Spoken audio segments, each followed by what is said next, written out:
ఆధ్యాత్మిక కార్యక్రమాలను, పండుగల విశేషాలను, పట్టణ గొప్పదనాలను, పాలకులు చేసే నిర్లక్ష్యాలను, ప్రమాదాలను, వాటి నిర్లక్ష్య వ్యవస్థను, భూరాబందుల దోపిడీలను, రాజకీయ నాయకుల అసమర్థతను, అధికారుల ఆగడాలను, పేదవాడు పడే బాధలను, వాస్తవాలను ప్రజల కళ్లకు కట్టినట్టు చూపించడమే మా లక్ష్యం. సిటీ కేబుల్ న్యూస్, ప్రజల చేతిలో ఆయుధం.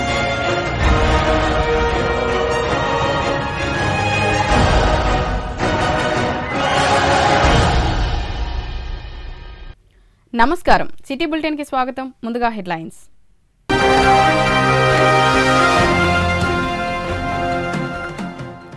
పెద్దపల్లి పార్లమెంటు నియోజకవర్గంలో కాంగ్రెస్ జెండా ఎగురవేయాలని పిలుపునిచ్చిన మంత్రి దుద్దిళ్ల శ్రీధర్ బాబు. జిల్లా కేంద్రంలో పెద్దపల్లి పార్లమెంటు నియోజకవర్గ స్థాయి కాంగ్రెస్ పార్టీ ముఖ్య నేతల సమావేశం.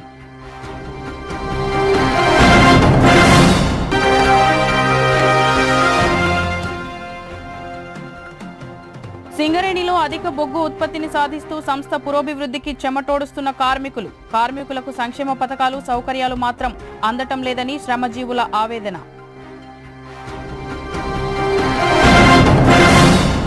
మాజీ ముఖ్యమంత్రి కేసీఆర్ 7 లక్షల కోట్ల రూపాయలు అప్పు చేసి ఆర్థిక వ్యవస్థను భ్రష్టు పట్టించాడని మంత్రి శ్రీధర్ బాబు ఆరోపించారు.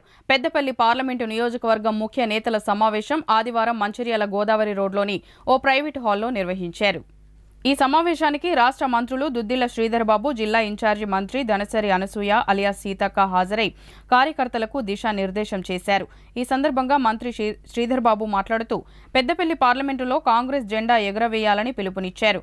మంచిర్యాల నియోజకవర్గంలో 1,00,000 మెజారిటీ తీసుకురావాలని ప్రేమ్సాగర్ రావు ఆధ్వర్యంలో పార్టీ శ్రేణులను కోరారు.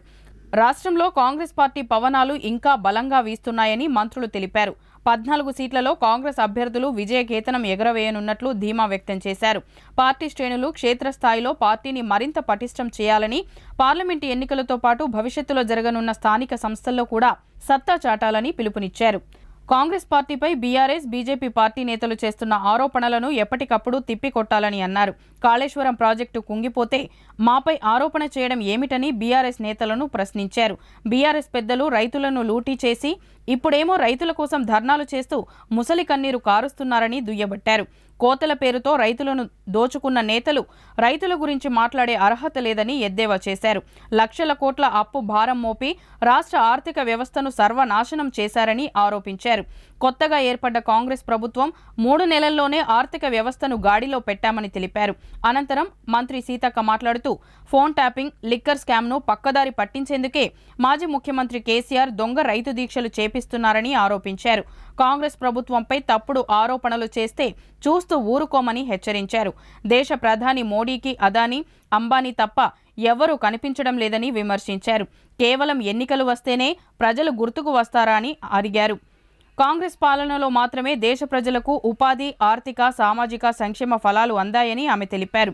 2 కోట్ల ఉద్యోగాలు ఇస్తానని చెప్పిన ప్రధాని మోదీ దేశ వనరులను తన దోస్తులు అయిన అదానీ, అంబానీలకు అప్పజెపుతున్నారని ఆరోపించారు. దేశంలో బీజేపీ దుర్మార్గ పాలనను అంతమొందించి ప్రజాపాలన అందించే కాంగ్రెస్ పార్టీ అభ్యర్థులను గెలిపించి రాహుల్ గాంధీని ప్రధానిని చేయాలని ప్రజలకు పిలుపునిచ్చారు. ఈ కార్యక్రమంలో జిల్లాకు చెందిన ఎమ్మెల్యేలు కొక్కిరాల ప్రేమ్సాగర్ రావు, గడ్డం వివేక్ వెంకటస్వామి, గడ్డం వినోద్ వెంకటస్వామి, పెద్దపల్లి పార్లమెంటు నియోజకవర్గం కాంగ్రెస్ పార్టీ అభ్యర్థి గడ్డం వంశీకృష్ణ, పార్టీ నాయకులు, ప్రజాప్రతినిధులు పెద్ద ఎత్తున కార్యకర్తలు పాల్గొన్నారు.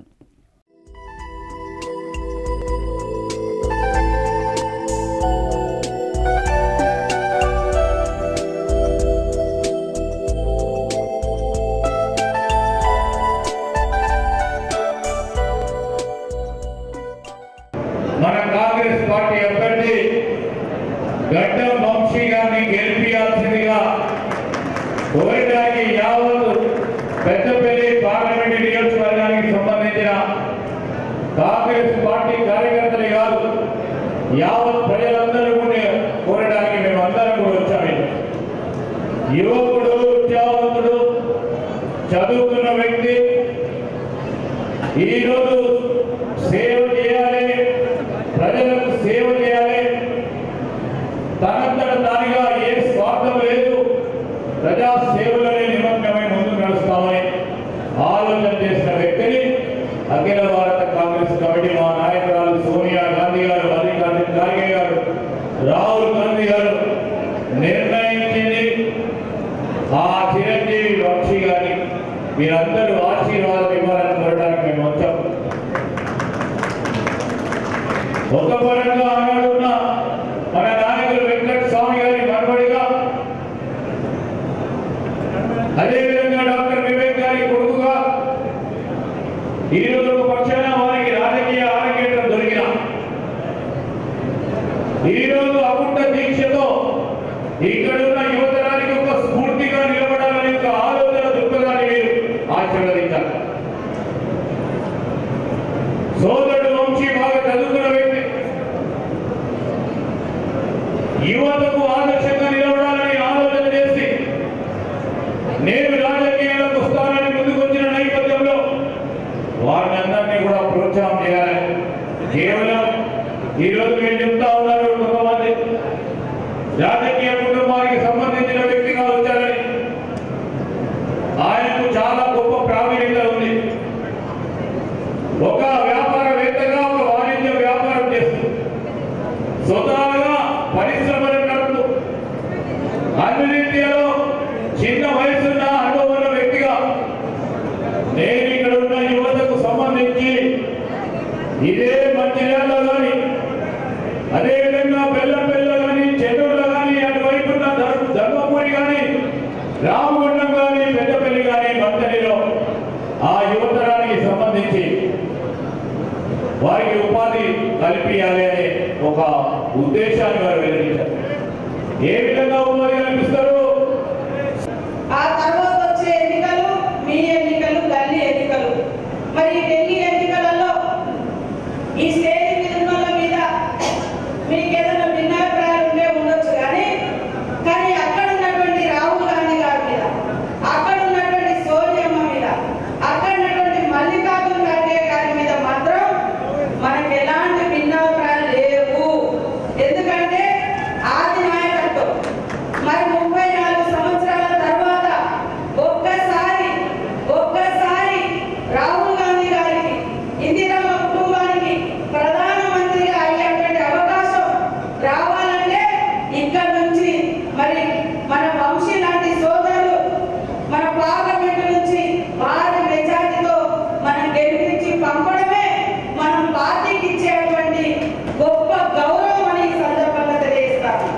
మనం అధిష్టానానికి ఇచ్చేటువంటి గొప్ప గౌరవం, వినయం, విధేయత, సిన్సియర్ నాయకులను, కార్యకర్తలను అనిపించుకోవాలంటే ఈరోజు రాజీవ్ గాంధీ గారు చనిపోయిన 34 సంవత్సరాల తర్వాత ఈసారి ఖచ్చితంగా ఇందిరమ్మ కుటుంబం నుంచి రాహుల్ గాంధీ గారిని ప్రధానమంత్రి చేయాలని ఈ దేశంలో ఉన్న ప్రతి గుండె చప్పుడు తెలియజేస్తారు. ప్రతి కార్యకర్త మనసు కోరుకునేది, అబ్బా 34 సంవత్సరాలైంది ఆ కుటుంబంలో ప్రధానమంత్రులు కాగా. కాబట్టి ఈ దేశ నలుమూలలా తిరిగినటువంటి నాయకుడు, కష్ట సుఖాలు తెలిసినటువంటి నాయకుడు, సామాన్యులతో సాహసం చేసే నాయకుడు రాహుల్ గాంధీ గారు. కాబట్టి వాళ్ళ తాత కృషి తెలిసింది మొత్తం కనిపెట్టి కనబడుతుంది. మాట్లాడగానే అదేవిధంగా వేదికలను తెలిసిన పెద్దలు అన్ని రకాల కష్టాలకు నష్టాలకు వచ్చి కేసులు కానీ ఏ రకమైన ఇబ్బందులైనా కూడా ధైర్యంగా ఉండాలి. కాంగ్రెస్ పార్టీకి మేము వెంటనే కొట్టాలి. ఈ రోజు కాంగ్రెస్ పార్టీని అధికారంలో తీసుకురావడంలో ఖచ్చితంగా మంత్రివర్గ నియోజకవర్గ కార్యకర్తలు, అక్క చెల్లెలు, అన్నదమ్ములు ప్రతి ఒక్కరి పాత్ర గణనీయంగా ఉన్నది. మీ అందరి ధైర్యంతో ఏదైనా కూడా నెల రోజుల ముందు, 2 నెలల ముందు ఏ కార్యక్రమం తీసుకున్నా మొదలే చెప్పి ఇంతవరకు చెప్పిన ప్రతి కూడా సక్సెస్ చేసినాం. దాంట్లో భాగంగా 20,000 మీటింగ్ అప్పుడు ఫీజు ప్రకటిస్తామని చెప్పి ఏదైతే 66,000 చిరుకు నాకు వచ్చిందో ఈ గడిచిన 4 నెలల మంచిర్యాల నియోజకవర్గంలో ఏం జరిగింది మీకు తెలుసు. నేను చెప్పవలసిన మంత్రి ఇక్కడ జరిగినంత మీకు తెలుసు. ఏదైతే టీఆర్ ప్రభుత్వం దోపిడీ దొంగల యొక్క దారి దోపిడీ దోసి రైతులను ఒక పక్క 5,000 ఇస్తున్నామని చెప్పి ఎడమ చేతిలో 5,000 ఇచ్చి అదేమో ప్రభుత్వం మీద ఇచ్చారు. ఇటు పక్క 2 కిలోలు మొదలుపెట్టి చివరికి 10 నుంచి 12 కిలోలు క్వింటల్ దోశ అంటే క్వింటల్ 10 నుంచి 12 కిలోలు అంటే దాదాపు 204 రూపాయలు. అంటే ఎకరానికి 25 క్వింటల్ అయితే 5,000 రూపాయలు.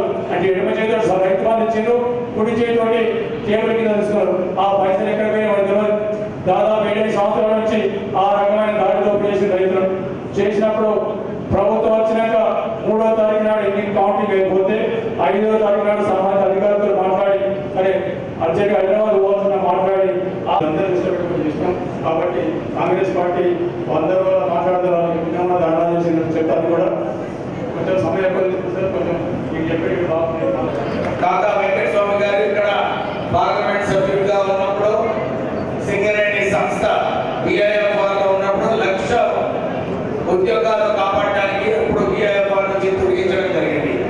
ఇప్పుడే అందరూ మాట్లాడే విధంగా మనకు ఆ రోజులలో సింగరేణి కార్మికులకు పెన్షన్ అయినా కానీ తర్వాత దేశవ్యాప్తంగా ప్రైవేట్ సెక్టర్లో కూడా పెన్షన్ తీసుకురావడంలో కాకా వెంకట స్వామి గారు కీలకమైన పాత్ర వేశారు. తెలంగాణ ఉద్యమంలో 1969లో పోలీసు గాయాలు పడి సిడబ్ల్యూసి మీటింగ్ లో కూడా తెలంగాణ ఎట్లన్నా ఇవ్వాలని చెప్పి వారు కొట్లాడడం జరిగింది. మీరందరికీ తెలుసు, మనమందరం కలిసి తెలంగాణ గురించి కొట్లాడి తెలంగాణ సాధించుకోవడం జరిగింది. నిరంతరం ఈ 10 సంవత్సరాలు కేసీఆర్ ప్రభుత్వం ఏదైతే నియంతృత్వ పాలన, ఈ అవినీతి పాలన ఏదైతే చేశారో అందరూ కూడా కలిసి ఈ కేసీఆర్ వారికి సరైన గుణపాఠం నేర్పించాలని చెప్పి మొన్న ఎలక్షన్లలో ఇష్టం వచ్చినట్టు పైసలు ఖర్చు పెట్టి పోలీసుని వాడుకొని అన్ని విధానాలుగా గెలవాలని ప్రయత్నం చేసినప్పటికీ కూడా ప్రజలు ఏదైతే ఆ అహంకారాన్ని కేసీఆర్ అహంకారాన్ని పొందబెట్టాలని చెప్పి టీఆర్ఎస్ అభ్యర్థులను అన్ని చోట్ల కూడా ఓడించడం జరిగింది. ప్రజలందరూ ఇచ్చిన పెద్ద ఎత్తున ఓట్లు దాదాపు 3 లక్షల పైన వచ్చింది. ఇప్పుడు 3 నెలలు అయిపోయింది. జనాలందరూ చూస్తున్నారు మన ప్రభుత్వం ఎట్లా పనిచేస్తున్నది. నిన్న రాహుల్ గాంధీ గారు వచ్చి పెద్ద రేవంత్ రెడ్డి గారు నిన్న మాట్లాడిన సంగతి జనాల మాటలు దాటుకోబడి దాన్ని మనం ముందుకు తీసుకుపోయే కార్యక్రమాన్ని నేను ప్రతి ఒక్క కార్యక్రమంలో నేను మనవి చేసుకుంటున్నాను. మీ సపోర్ట్ ఉంటేనే కాంగ్రెస్ పార్టీకి చాలా పెద్ద ఎత్తుగా అండగా ఉంటుంది. ఇప్పటిదాకా మీరు పోయిన ఎలక్షన్గా మనకు మంచి మెజార్టీ ఇచ్చి గెలిపించిన తర్వాత మాకు జిమ్మేదారీ పెరిగింది. ప్రతి ఒక్క ఎమ్మెల్యేకి పనిచేసే బాధ్యత ఉన్నది. నా మీద, మా తమ్ముడి మీద, మా వచ్చే వంశపేటని కూడా మనం అందరం మంచిగా కాపాడుకొని ఆ పిల్లలు మా చోటును కల్పించి మీరందరికీ సేవ చేసే ఒక అవకాశం ఇవ్వమని మీ అందరూ ప్రార్థిస్తున్నా. నేను చాలాసేపు మాట్లాడదలుచుకోలే, ఎందుకంటే చాలా వరకు నన్ను గుర్తుపడతారు. నేను 2004లో 2014లో ఇక్కడ ఎలక్షన్ ప్రచారంలో బాగా తిరిగాను. తాతలు ఒకళ్ళందరూ నన్ను గుర్తుపడతారు. ఎందుకంటే గత 10 సంవత్సరాల నుంచి ఇక్కడికి నేను విశాఖ చారిటబుల్ ట్రస్ట్ ద్వారా అనేక పనులు చేయడంలో భాగస్వామిని. మీ అందరి ఆశీర్వాదంతో ఈరోజు కాంగ్రెస్ పార్టీ ఏఐసిసి హైకమాండ్ నాకు ఒక అవకాశం ఇచ్చింది. మీరు మీ ఆశీర్వాదం ఇస్తే నేను పార్లమెంట్ సభ్యుడిగా ఇక్కడ నుంచి చాలా పనులు చేసే ఉన్నాయి. మీ అందరికీ తెలిసిన విషయమే. గత 10 సంవత్సరాలు మనము ఈ టీఆర్ఎస్ ప్రభుత్వంలో ఎంత కోల్పోయామో మీ అందరికీ తెలుసు. మీ అందరూ కష్టపడి కాంగ్రెస్ పార్టీ జెండా పట్టుకొని గత 10 సంవత్సరాలు వాళ్ళు ఎన్ని కుట్రలు చేసినా, ఎన్ని తత్తత్వాలు చేసినా వాళ్ళని ఎదుర్కొని ఈరోజు మన ప్రభుత్వం ఏర్పడిందంటే మీ ప్రతి ఒక్కరికి నా హృదయపూర్వక ధన్యవాదాలు. ఈ అసెంబ్లీ ఎలక్షన్స్ లో ఇక్కడ మీరు ప్రేమ్ సాగర్ గారి మీద చూపించిన ప్రేమ, దాంట్లో కొంచెం నాకు పార్లమెంట్ ఎలక్షన్స్ అప్పుడు చూపిస్తే నాకు అత్యధికంగా మీ ఆశీర్వాదం ఉంటాయని భావించి మీరు ఎట్లయితే నాకు ఆశీర్వాదం ఇస్తారో అదే ఆశీర్వాదంతో నేను పార్లమెంట్లో మీ అందరి కోసం మీ రిప్రజెంటేటివ్ అయ్యి మీ సిపాయి అయ్యి పార్లమెంట్లో పోరాడి మరి ఇక్కడికి దక్కాల్సిన నిధుల కోసం పోరాడి మరి తీసుకొస్తామని చెప్పి తెలియజేస్తున్నాను. మంచిర్యాల జిల్లా కేంద్రంలో మంచిర్యాల మున్సిపల్ పరిధిలో 5వ వార్డులో రంజాన్ పండుగను పురస్కరించుకుని శనివారం వార్డు ముస్లిం సోదరులతో కలిసి కౌన్సిలర్ సుధమల్ల హరికృష్ణ ఆధ్వర్యంలో ఇఫ్తార్ విందు నిర్వహించారు. ఈ సందర్భంగా కౌన్సిలర్ సుధమల్ల హరికృష్ణ మాట్లాడుతూ ప్రతి సంవత్సరం రంజాన్ పండుగ పర్వదినాన్ని పురస్కరించుకుని వార్డుకు సంబంధించిన ముస్లిం సోదరులకు ఇఫ్తార్ విందు ఇవ్వడం ఆనవాయితీగా వస్తుందని, కుల మత భేదాలు లేకుండా వార్డు ప్రజలు కలిసిమెలిసి ఉంటున్నామని, అన్ని మతాలకు సంబంధించిన పండుగలను కలిసి నిర్వహించుకుంటున్నామని, అందులో భాగంగానే ఈ రోజు ముస్లిం సోదరులకు ఇఫ్తార్ విందును ఏర్పాటు చేయడం జరిగిందని తెలిపారు. ఈ కార్యక్రమంలో ముస్లిం మైనారిటీ సోదరులు తదితరులు పాల్గొన్నారు.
మంచిర్యాల పట్టణ ఉన్నటువంటి ముస్లిం సోదరులందరూ కూడా రంజాన్ పండుగ పర్వదినాన్ని పురస్కరించుకొని వారందరికీ కూడా రంజాన్ శుభాకాంక్షలు తెలియజేస్తూ ఎంతో పవిత్రమైనటువంటి రంజాన్ మాసంలో ముస్లిం సోదరిమణులందరూ కూడా ఉపవాస దీక్ష తీసుకొని ఎంతో కఠినమైనటువంటి ఈ యొక్క ఉపవాస దీక్షను వారు ఈ రోజుకు 26 రోజులు పూర్తి చేసుకున్నటువంటి సందర్భంలో ఈరోజు ఈ ప్రాంత ప్రజలు ఇక్కడ ఉన్నటువంటి మైనారిటీ ముస్లిం సోదరులందరూ కూడా ఎంత ప్రేమతో అనురాగంతో మేము చిన్నప్పటి నుండి కూడా ఇక్కడ కలిసిమెలిసి కులాలకు మతాలకు అతీతంగా అందరం కూడా అన్నదమ్ముల్లాగా కలిసి ఉన్నటువంటి ఈ ప్రాంతం వారి యొక్క దయ వల్ల నేను ఇక్కడ కౌన్సిలర్గా ఎన్నిక కావడం కౌన్సిలర్ ఎన్నిక నాయటి నుండి కూడా ప్రతి సంవత్సరం మా సోదరులకు ఇఫ్తార్ విందు ఇచ్చే ఒక కార్యక్రమాన్ని ఏర్పాటు చేసుకొని ఇక్కడ అందరూ అన్నదమ్ములాగా కలిసి ఉండి సుదరభావంతో కలిసి ఉండే విధంగా ఈ కార్యక్రమాన్ని మేము నిర్వహించుకుంటున్నాం. అదేవిధంగా మా ప్రాంతంలో ఆనాడు మస్జిద్ అభివృద్ధి కోసం కూడా నేను కౌన్సిలర్ ఉన్నటువంటి సందర్భంలో ప్రభుత్వ పరంగా కూడా కొంచెం నిధులు కూడా ఇప్పేయడం జరిగింది.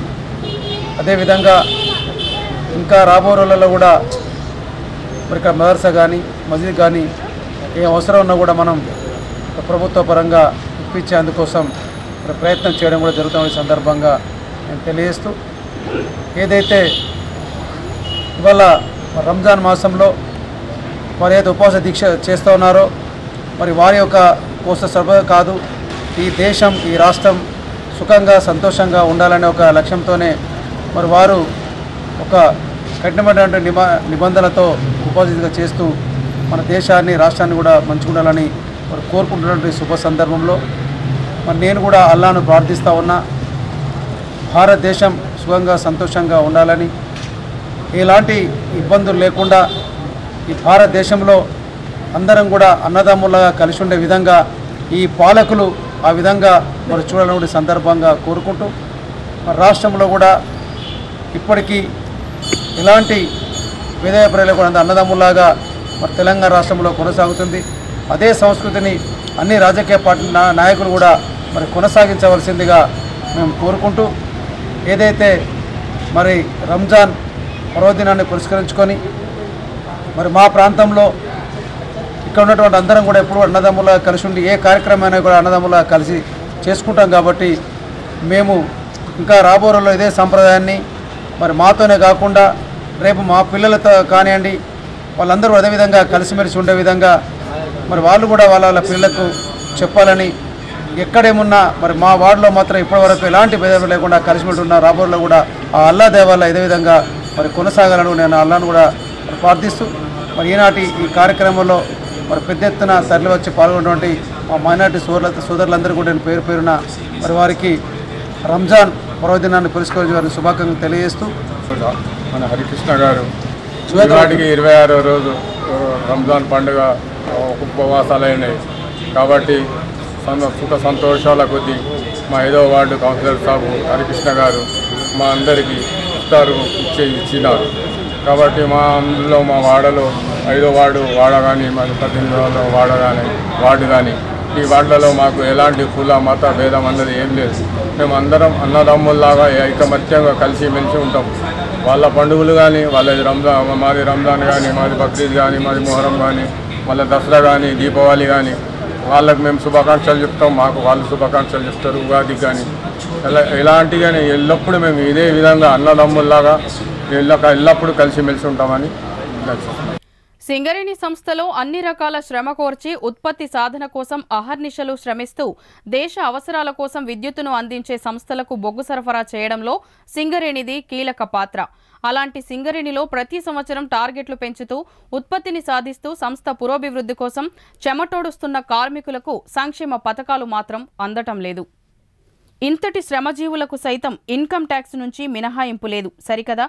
కనీసం వేల కోట్ల రూపాయల సెస్సులు వసూలు చేస్తున్న కేంద్ర ప్రభుత్వం సింగరేణి కార్మికులకు కనీసం స్లాబును పెంచే ప్రయత్నం కూడా చేయకపోవడం, బొగ్గు గనులు ప్రారంభించడం కోసం బడ్జెట్ కేటాయింపులకు చొరవ చూపడంలో అలసత్వం వహించడం, సంక్షేమ పథకాలను అమలు చేయడంలో యాజమాన్య నిర్లక్ష్యం, నాణ్యమైన పనిముట్లను సమకూర్చడంలో కూడా కమిషన్లకు కక్కుర్తిపడి కార్మికుల ప్రాణాలతో చెలగాటమాడటం, ప్రతి సంవత్సరం వేల కోట్ల లాభాలను సాధిస్తున్నప్పటికీ ఒక మంచి సూపర్ స్పెషాలిటీ ఆసుపత్రిని నెలకొల్పకపోవడం, విద్యుత్ సంస్థలకు బొగ్గు అందించినప్పటికీ ఆ బిల్లులు చెల్లించడంలో విద్యుత్ సంస్థలు నిర్లక్ష్యంగా వ్యవహరించినా కేంద్ర రాష్ట్ర ప్రభుత్వాలు పట్టించుకోకపోవడం, పైగా సింగరేణి సంస్థకు సంబంధించిన ఆర్థిక లావాదేవీలలో తలదూర్చడం, సింగరేణి సంస్థ సొమ్మును ప్రభుత్వ అవసరాలకు వినియోగించడం, వరదల పేరుతో ప్రభుత్వ ఆసుపత్రుల నిర్వహణ కోసం వేల కోట్ల రూపాయల సింగరేణి సొమ్మును దుర్వినియోగం చేయడం, కార్మికులకు మాత్రం అన్నిట్లో కోతలు విధిస్తూ తీరని అన్యాయానికి గురిచేయడం పరిపాటిగా మారింది.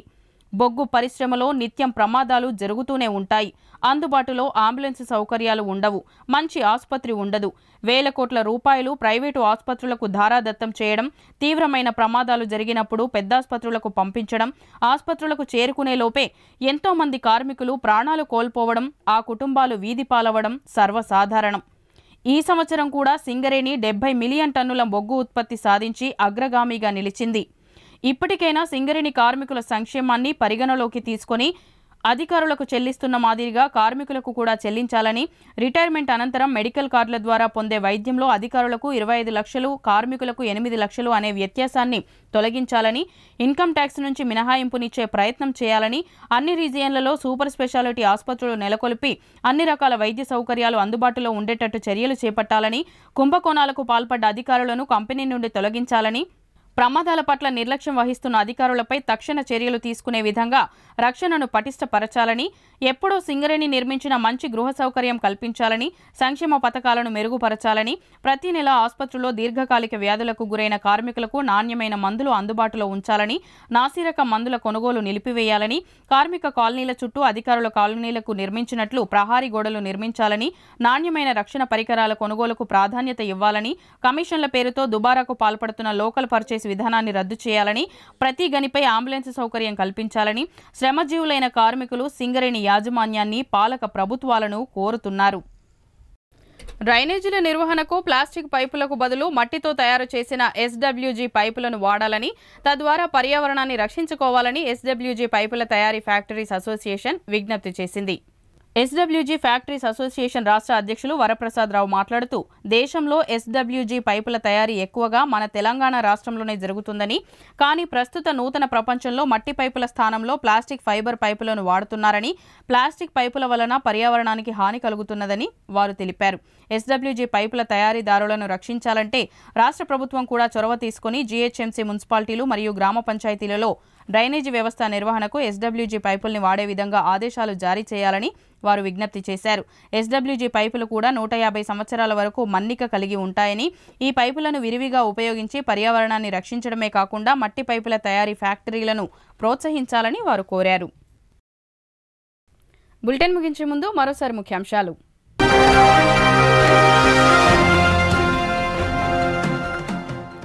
పెద్దపల్లి పార్లమెంటు నియోజకవర్గంలో కాంగ్రెస్ జెండా ఎగురవేయాలని పిలుపునిచ్చిన మంత్రి దుద్దిళ్ల శ్రీధర్ బాబు. జిల్లా కేంద్రంలో పెద్దపల్లి పార్లమెంటు నియోజకవర్గ స్థాయి కాంగ్రెస్ పార్టీ ముఖ్య నేతల సమావేశం.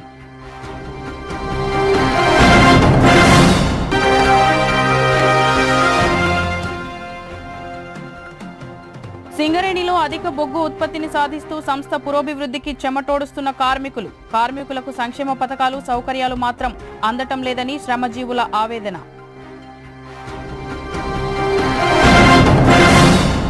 ఈ బులెటిన్ ఇంతటితో సమాప్తం. తిరిగి ప్రసారమయ్యే సిటీ న్యూస్లో మళ్ళీ కలుద్దాం. అంతవరకు సెలవు. నమస్కారం.